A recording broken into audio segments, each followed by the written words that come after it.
Halo, nama aku Bilqis Dilarati Azharo dengan NIM akhir 119.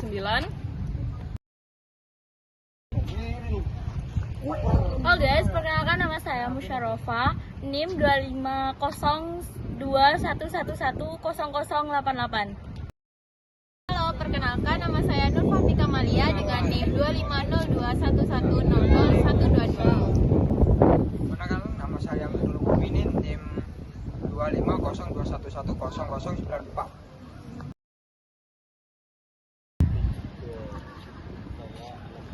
Halo semuanya, kenalin nama aku Muhammad Rizky Dwiandika, NIM akhir 104. Halo guys, kenalin nama saya Adinda Celsiata Aurora Anggraini dengan NIM 2502111000120. Dalam video ini, kami melakukan riset lapangan tentang kopi gerobak keliling di Bangkalan, khususnya di alun-alun kota dan telang dekat kampus UTM. Dari observasi, ada 6 brand kopi gerobak yang beroperasi di 2 lokasi itu. Meski berbeda brand, hampir semua memakai gerobak listrik 3 roda dengan box besar di depan untuk menyimpan dan menjaga suhu kopi. Harga kopi dasar mereka sama, yaitu 8.000 sebagai harga standar pasar. Perbedaan muncul pada menu varian rasa seharga 10-12.000 serta desain gerobak dan packaging. Target pasar para pedagang ini mayoritas anak muda, siswa, mahasiswa, dan pekerja. Pembeli paling ramai saat sore hari, terutama saat pulang sekolah dan pulang kerja. Mereka membeli karena mudah dijangkau, murah, dan cepat disajikan. Meski begitu, ada keluhan soal keamanan karena gerobak berada di pinggir jalan yang ramai. Bagi penjual, usaha ini menguntungkan karena modal kecil dan bahan mudah didapat. Namun, ada tantangan seperti masalah lokasi, potensi mengganggu lalu lintas, penggunaan trotoar, dan kewajiban iuran atau pajak. Peluangnya cukup besar, tetapi sesuai teori pasar monopolistis, semakin sukses usaha ini, semakin banyak pesaing yang masuk sehingga bisa menurunkan pendapatan. Ditambah lagi mereka harus bersaing dengan kopi sasetan yang lebih murah dan praktis.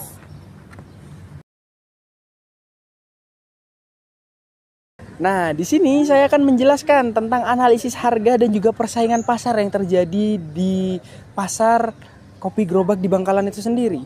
Hal pertama yang langsung terlihat dari riset kami, bahwasanya semua pedagang itu menetapkan harga yang sama di kisaran harga Rp8.000.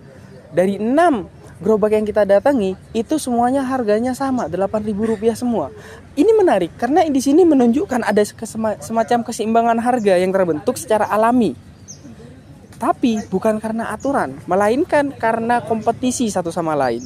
Dalam teori pasar persaingan monopolistis, ini cocok dengan kondisi pasarnya, di mana penjualnya banyak, tapi masing-masing penjual itu menunjukkan karakteristik dan corak yang unik, mulai dari rasa, kemasan, atau bahkan dalam bentuk gerobaknya.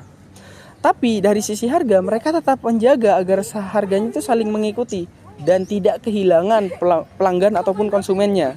Yang bikin persaingan ini makin ketat lagi itu adalah produk mereka meskipun sama, harganya sama, dan target pasarnya juga sama, mereka tuh harus cari cara lain agar bisa tampil menonjol. Misalnya dari kemasan yang lebih estetik, pelayanan yang lebih cepat, atau bahkan branding yang lebih baik, atau bahkan lebih rapi.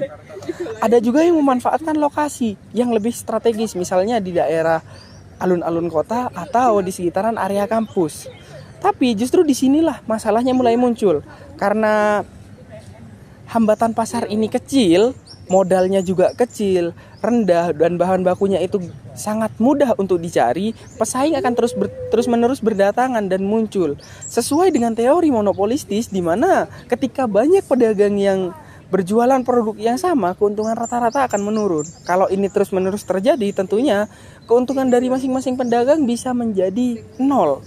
Terutama kalau jumlah pedagang terus bertambah lebih cepat daripada jumlah pembeli itu sendiri. Selain itu, dengan harga Rp8.000 saja yang seragam, pedagang juga jadi sulit untuk menaikkan harga. Pedagang bingung jika mau markup harga menjadi 9.000, kemungkinan besar pembeli bakalan pindah tetap kembali ke harga yang rata-rata 8.000 tersebut. Dari sisi persaingan, ancaman terberat justru bukan dari sesama pedagang kopi gerobak loh ya, tapi dari kopi sasetan. Yang selalu rasanya itu tetap konsisten, bisa dinikmati kapanpun dan juga dimanapun. Harganya juga jauh lebih murah, jelas. Ini membuat pedagang kopi gerobak harus mau gak mau terus inovasi, terus mengembangkan ide-ide baru agar bisnisnya tetap bisa berjalan. Secara keseluruhan persaingan ini di pasar ini ya, persaingan itu cukup ketat dan akan semakin ketat dari hari ke hari. Setelah itu kita bakalan lanjut ke pembahasan selanjutnya. Di sini saya akan menjelaskan tentang analisis lokasi dan aksesibilitas.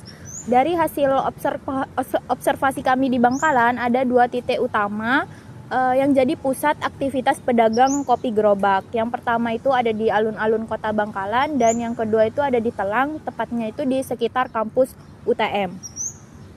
Kedua lokasi ini dipilih bukan tanpa alasan, karena di sanalah konsumen mudahnya terkonsentrasi. Faktor pertama yang bikin lokasi ini efektif adalah arus keramaian yang stabil, tentunya di jalan sekitar Telang ini.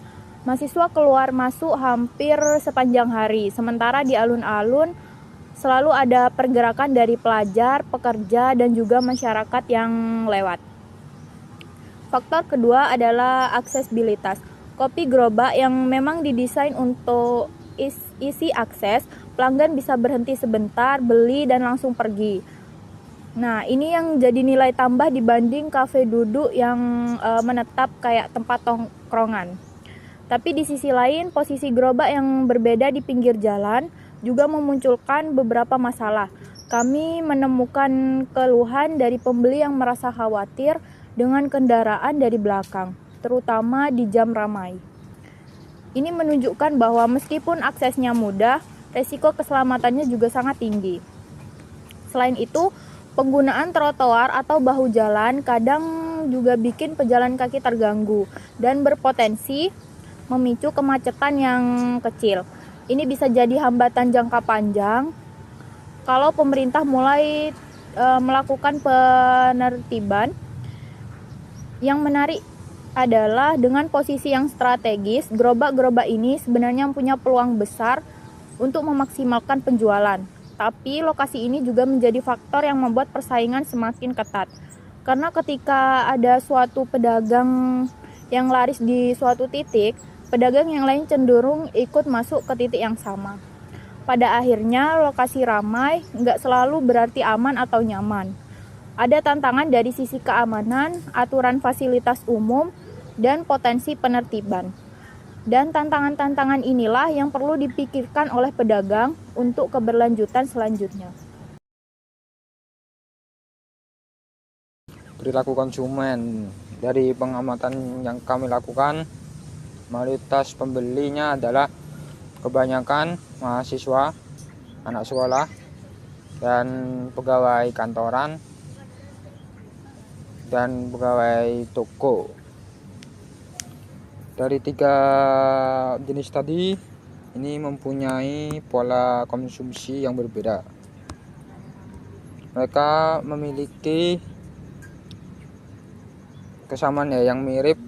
Mereka cari minuman yang tepat, praktis, murah, dan bisa dibawa kemana saja.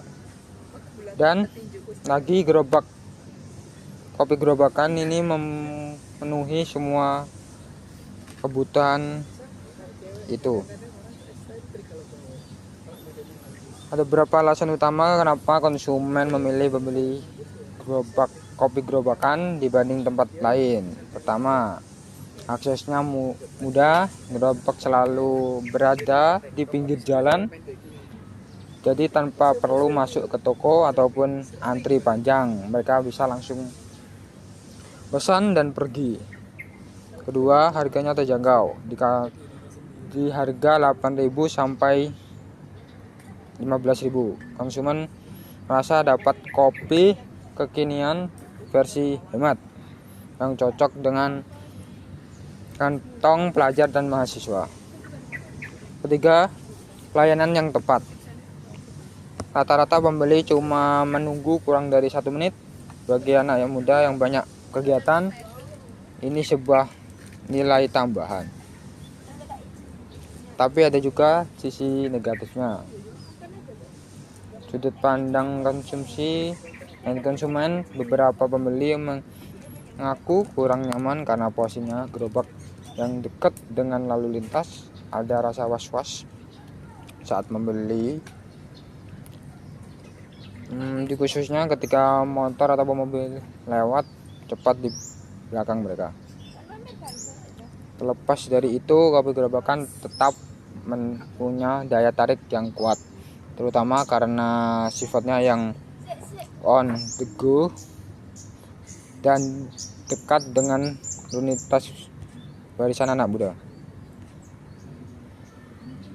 Dan selanjutnya yang lebih menarik, berikut konsumen yang pasar ini sebenarnya sangat elastis, seperti mereka cepat berpindah dari satu pedagang ke pedagang lainnya.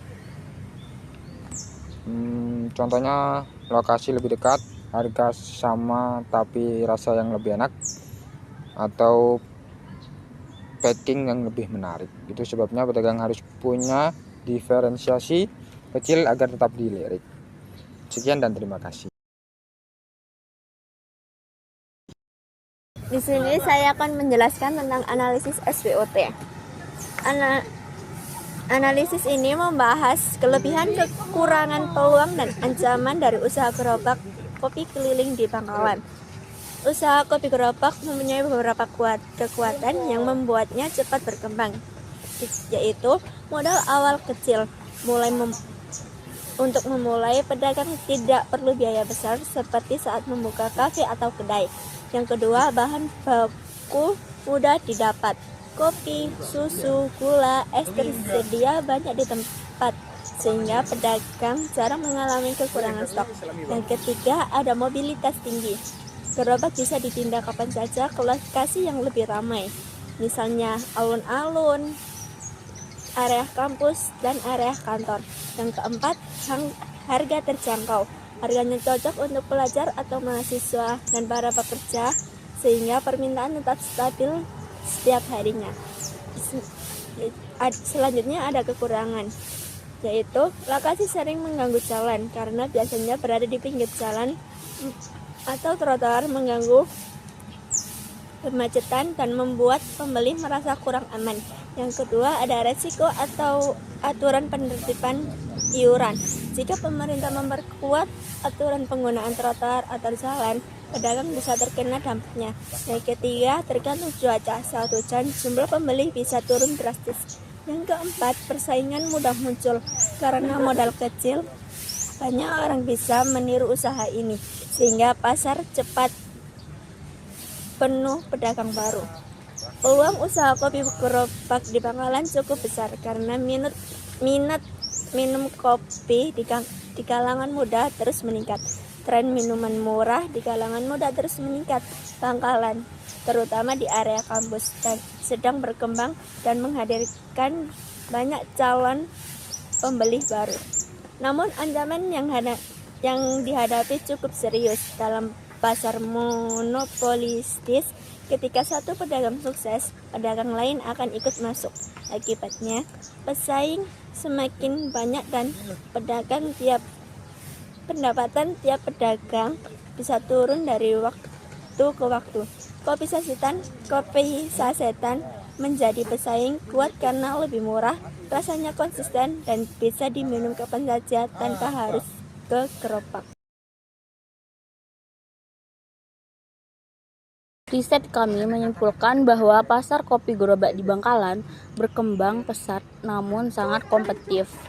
Ditandai dengan ditemukannya 6 merek berbeda yang beroperasi di area utama seperti alun-alun dan telang. Pasar ini termasuk dalam kategori persaingan monopolistis karena meskipun semua pedagang menawarkan harga seragam 8.000 dan menargetkan konsumen muda, pelajar atau mahasiswa, Mereka berusaha tampil beda melalui desain gerobak dan kemasan. Dari sisi konsumen, pembelian didorong oleh faktor rasionalitas seperti akses mudah, pelayanan cepat, dan harga terjangkau. Menjadikan kopi gerobak bagian dari rutinitas harian meskipun memiliki potensi besar. Tantangan yang tidak bisa diabaikan meliputi resiko di lokasi di pinggir jalan yang kurang aman bagi pembeli dan rentan penertiban, serta ancaman persaingan sengit dari sesama pedagang dan kopi sasetan yang stabil. Oleh karena itu, untuk bertahan dalam jangka panjang, usaha kopi gerobak memerlukan inovasi kreatif dan pemilihan strategi lokasi yang tepat. Baik, assalamualaikum warahmatullahi wabarakatuh.